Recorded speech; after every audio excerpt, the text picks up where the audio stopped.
Bonjour, je vais me faire connaître aujourd'hui. Alors, je suis David Michael Baumkarten. Vous avez pu voir que j'ai une page Facebook et je vais vous parler en ce décembre 2016 des problèmes liés au niveau social, car c'est en fait le problème majeur qu'il y a en France.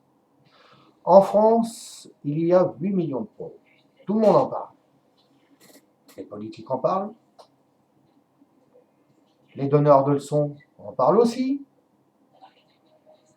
On pourrait prendre par exemple ce qu'on appelle les enfoirés, des personnes qui vivent très très bien, qui sont privilégiées dans cette société, mais qui ne feront pas un seul don à un seul pauvre ou à une seule personne au chômage, ou au RSA, ou à la MDPH. J'entends dire plusieurs fois par des nantis, par des privilégiés, que dépenser 500 millions dans le mois de décembre pour 2 500 000 personnes pour leur donner un petit peu d'argent pour qu'ils puissent acheter des cadeaux à leurs enfants à Noël et à prix bas, comme vous pouvez le voir, c'est beaucoup. Mais par contre, aller dépenser pour 10 000 migrants seulement 585 millions d'euros, ça, ce n'est rien. Mais des Français dont les grands-parents, les arrière-grands-parents et d'autres de leurs ancêtres ont contribué à la création de ce pays. Mais aujourd'hui, ces personnes se retrouvent contre leur gré dans la plus grande des misères. 8 millions de personnes. Pourquoi? À cause de l'indifférence. Et oui, de l'indifférence des Français envers les autres Français. Car les Français sont indifférents aux Français. Oh, ils font l'humanisme pour les personnes venues d'Afrique. Mais à côté d'eux, pas loin, à 150 mètres, des hommes, des femmes, des enfants vivent dans la plus grande des misères sociales. Logement trop cher. Ils ne peuvent payer leur EDF. Ils vont aux assistances sociales, on leur demande des tas et des tas de papiers pour justifier qu'ils n'ont pas assez de salaire ou de moyens pour payer leur EDF qui est très cher et qui augmente tous les ans. Tous les ans. EDF se remplit les poches, ce qui ne gêne pas que 18 de leurs réacteurs sont négatifs et sont potentiellement dangereux. Le gaz de France. Le gaz de France. Augmentation tous les ans du gaz. Comment voulez-vous qu'une personne au RSA qui ne peut trouver de travail, une personne à la MDPH, qui veut dire que c'est une personne handicapée qui touche que 807 euros par mois et qui paye son assurance maladie car il n'a pas le droit à la CMU, puisse payer toutes ces accumulations de dettes. On doit payer le DF, on doit payer le GDF, on doit payer le loyer, les assurances. On s'engouffre, plus d'argent. Le mois de décembre, comme on le connaît dans notre folklore, en principe, c'est le moment de la joie, de la bonne humeur. Mais dans le cachet, sans que vous le sachiez, c'est aussi le moment où il y a un grand taux de suicide. C'est aussi le moment où il y a des grandes dépressions, que des personnes vont voir des psychiatres pour prendre des médicaments, car ils n'arrivent pas à dormir, car ils font des crises d'angoisse, car ils sont en dépression nerveuse. Et qui bien souvent passent à l'acte. Mais ça, mesdames et messieurs de la politique, mesdames et messieurs les députés, les conseillers, les maires, les élus locaux, les nantis, les privilégiés, les fonctionnaires de la fonction publique qui n'ont aucun problème de finances, ne le voient pas, ou ne veulent pas le voir, ou l'ignorent complètement.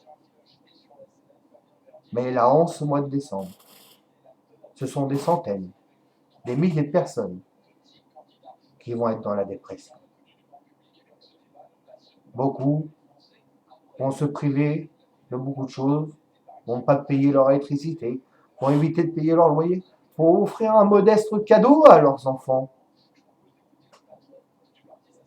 Et les bien-penseurs, écologistes, parti communiste, parti socialiste, eux disent il faut aider les immigrés, les pauvres immigrés. Mais les immigrés, les Érythréens, les Somaliens, est-ce nous qui avons provoqué leur guerre tribale entre eux? Est-ce nous qui sommes responsables qu'ils n'arrivent pas à diriger et à gérer leur pays? Je rencontrais quelques Africains il n'y a pas si longtemps de ça qui me disaient, des personnes de 70 ans, c'était mieux à l'époque des Blancs. À l'époque des Blancs, il y avait des routes, il y avait des infirmiers, il y avait des écoles, tout le monde pouvait y aller et il n'y avait pas de guerre. Il n'y avait pas de guerre tribale, il n'y avait pas de guerre interethnique ou religieuse. Mais pour le PC qui veulent monter la tête, ou le PS, ou toutes ces autres personnes qui veulent monter la tête des Africains contre les Blancs,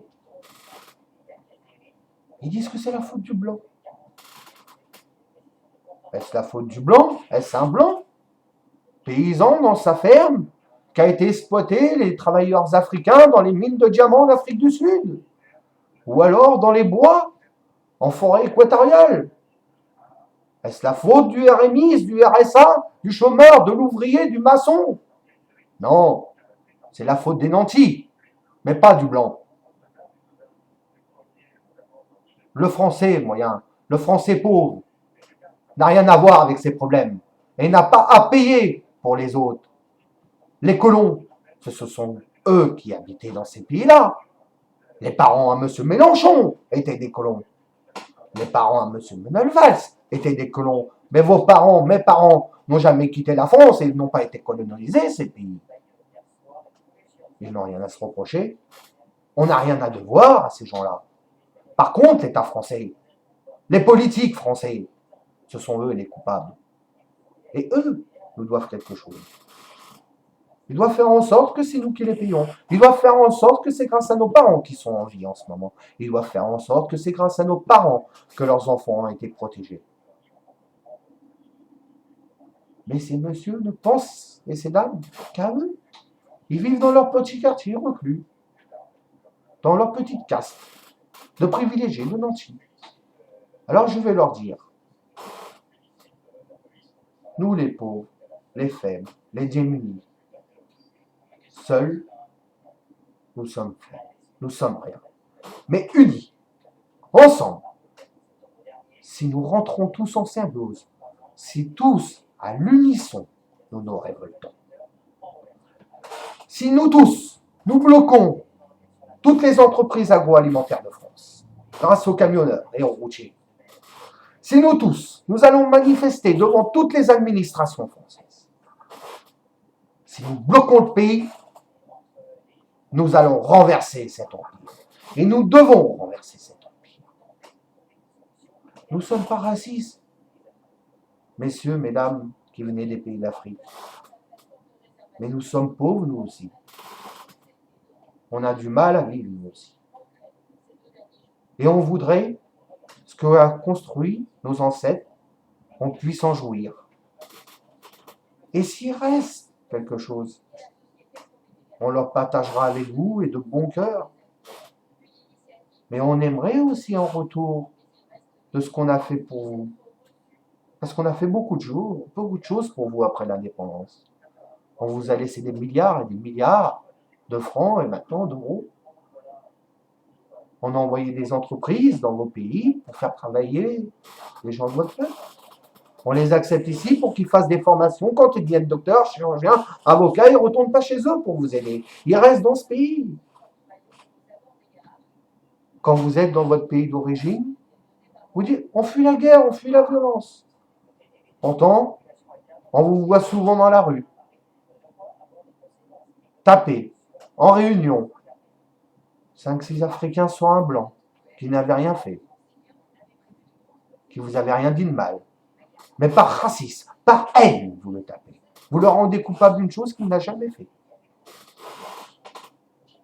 Est-ce son père? Est-ce sa mère qui vous a exploité? Non. Vous ne connaissez même pas votre pays. Savez-vous que la plupart des Français, blancs français, il y a 50 ans en arrière, même encore, ils ignoraient ce que c'était qu'une personne de noir et de couleur noire. Si vous voulez vous en prendre à des personnes, prenez-vous-en au entier, à ceux qui ont profité de vous, à ceux qui ont mis des entreprises dans votre pays, qui vous ont très mal payé, qui vous ont exploité. Est-ce moi? Est-ce mes enfants? Est-ce les enfants de mon voisin qui vous ont exploité? Non. Alors, que veut dire cette haine que vous avez envers nous? Je voulais aussi envoyer un message à tous ces bien-penseurs que nous voyons dans les médias, dans les émissions de télé, qui touchent 30 000 euros par mois, 20 000 euros par mois, 26 000 euros par mois. Mettez-vous à la place d'une personne qui n'a que 400 euros pour vivre. Mettez-vous à la place d'une personne qui n'a que 900 euros pour vivre et qui doit tout payer. Mettez-vous à la place de ces enfants. Sachez une chose. Imaginons une guerre civile en France, ou une guerre ethnique, ou une guerre qui pourrait provenir d'ailleurs. Pensez-vous vraiment qu'avec tous les gens avec qui vous avez fait du mal, que vous avez critiqué, tous ces pauvres, tous ces gens qui vivent dans la misère, comme moi, comme tant d'autres, nous allons prendre les armes pour vous défendre, vous et vos familles? Non. Mais on sera sans doute les premiers à venir chez vous, dans vos maisons, pour demander des comptes. Parce que vous avez agi avec l'ignorance et avec indifférence. Il y a dans le monde 3 petits enfants.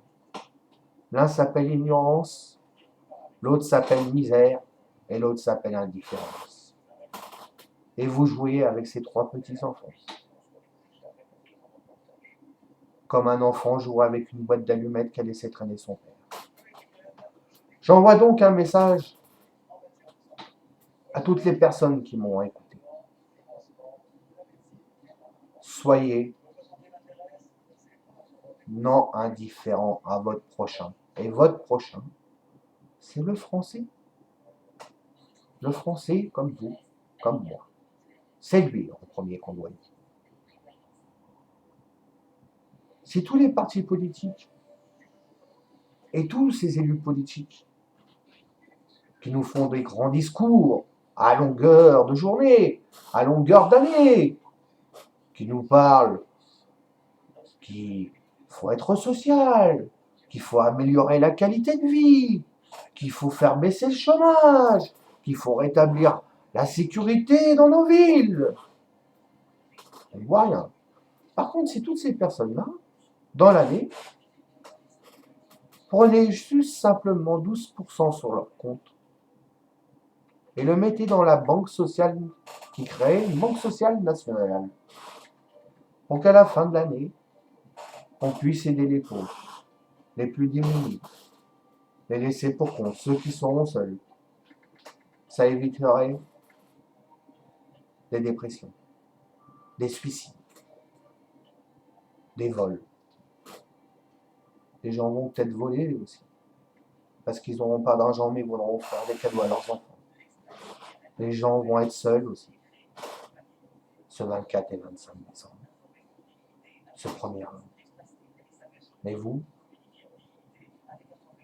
messieurs, mesdames les écolos, messieurs, mesdames du PC, monsieur Mélenchon, oh monsieur Mélenchon, ce soi-disant grand humaniste, fils de colon, privilégié et ancien ministre, député européen, propriétaire de beaux logements.